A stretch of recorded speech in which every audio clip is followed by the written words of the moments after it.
Hi friends, আসসালামু আলাইকুম। আপনারা সব কেমন আছেন? চলুন আজকে একটা ইউনিক রেসিপি নিয়ে এসেছি, ভেটকি মাছের ভাপা। চলো আপনাদের সাথে ভেটকি মাছ ভাপার রেসিপি শেয়ার করছি। চলো ভেটকি মাছটাকে ধুয়ে ফেলে রেডি করে নিয়ে চলেছি। ভেটকি রয়েছিল 6 কেজি 7 কেজি ওয়েটের ভেটকি। চলো ভেটকি মাছের জন্য প্রথমে একটা মশলা বানিয়ে নেব। 3-4টে কাঁচা লঙ্কা দেবো, যদি ঝাল কম খান তাহলে 2টো দেবেন।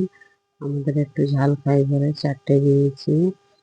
আর 1 পিস মাছে, 2 পিস মাছে 1 চামচ সরষে, সেই হিসাবে যত মাছ থাকবে সেই হিসাবে। আমার 8 পিস মাছ বলে 4 চামচ সরষে দিয়েছি, কালো সরষে। আর 4 চামচ নারকোল, ছোট ছোট করে কেটেও নিতে পারো, এরকম পুরো করেও নিতে পারো। তারপরে অল্প করে নুন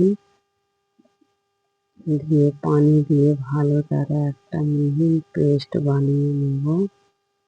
আর এখানে একটা মানে মাছের উপরে একটা আমি মশলা অ্যাড করব। অল্প করে নুন, হলুদ, অল্প করে নুন দিয়েছি, হলুদ আর অল্প করে আদা রসুন বাটা দিয়ে মাছটাকে 5-7 মিনিটের জন্য রেখে দেব। এটা আগেই করে রাখতে পারি, কিন্তু আমার ভিডিও মনে ছিল না বলে সেই জন্য দিয়েছি। চলো এবার পেস্টটাকে মিহিভাবে পেস্ট করে নিয়েছি, যত পানি কম দেবেন ভালো।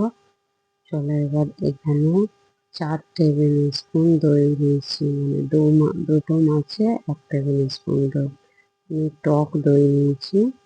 চলো দইটাকে ভালো করে ফেটে টেস্ট অনুসারে নুন আর 1 চামচ হলদি আর কাশ্মীরি লাল মির্চি 1.5 টেবিল স্পুন দেবো। চলো এটাকে ভালো করে মিক্স করে নেব। ভালো করে মিক্স করে নেবেন, কেন ভিডিওতে দেখাচ্ছে এত জলদি জলদি ভাবছে, কিন্তু না, মিক্সের উপরে নির্ভর করে। এবার এই বাটারটা মানে পেস্টটাকে দিয়েও ভালো করে মিশিয়ে নেবেন 1 মিনিট 1.5 মিনিটটা। আমার স্কিপ করে করে আপনাদের দেখাচ্ছি। যত ভালো করে মিক্স করবেন তত ফ্লেভার হবে। মিক্সির জালটা ধুয়ে পানি দিয়ে দেবো 3 টেবিল স্পুন মতো। আর 2 টেবিল স্পুন প্রথমে অয়েল দেবো। কাচ্চিখানি সর্ষের তেল দেবেন। যত ঝাঁঝওয়ালা সর্ষের তেল দেবেন তত ভালো ভাপাতে। চলো ভালো করে মিক্স করে নিয়েছি। এবার মাছগুলোকে অ্যাড করে নেব। মাছগুলোকে ওলট পালট করে মশলাটাকে মাখিয়ে নেবেন, যাতে মশলাগুলোতে ভালো করে মাছগুলো ডুবে যায়। এর বাকিটা দিয়ে ভালো করে মিক্স করে কাঁচা লঙ্কা 3-4টে চিড়ে ওর উপরে দিয়ে দেবেন। আর বাকি 2 চামচ সর্ষের তেলও ওর উপরে দিয়ে দেব।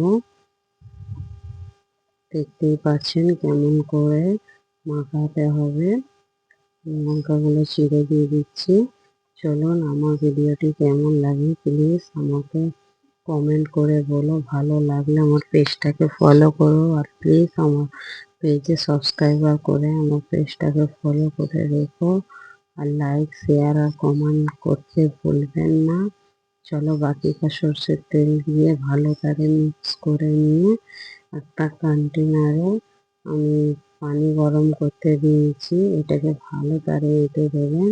এঁটে দিলে এটাই ভালো, পানি ফুটবে যখন তখন ভিতরে ঢোকার চান্সটা থাকে না। আমি ইডলি মেশিনে দম ভাপাতে দিয়ে দিলাম। 25 মিনিট ভাপাতে দেবেন হিট আগুনে। চলুন পরিবেশন করে দেখাচ্ছি আপনাদের ঘরে আমাদের ভেটকি ভাপা কীরকম হয়েছে। দেখুন টেক্সচারটা খুব সুন্দর লাগছে, আর খেতে তো বলবোই না, অপূর্ব ছিল। গরম গরম ভাতের সাথে গরম গরম ভাপা। চলে আসুন কে কে খাবেন।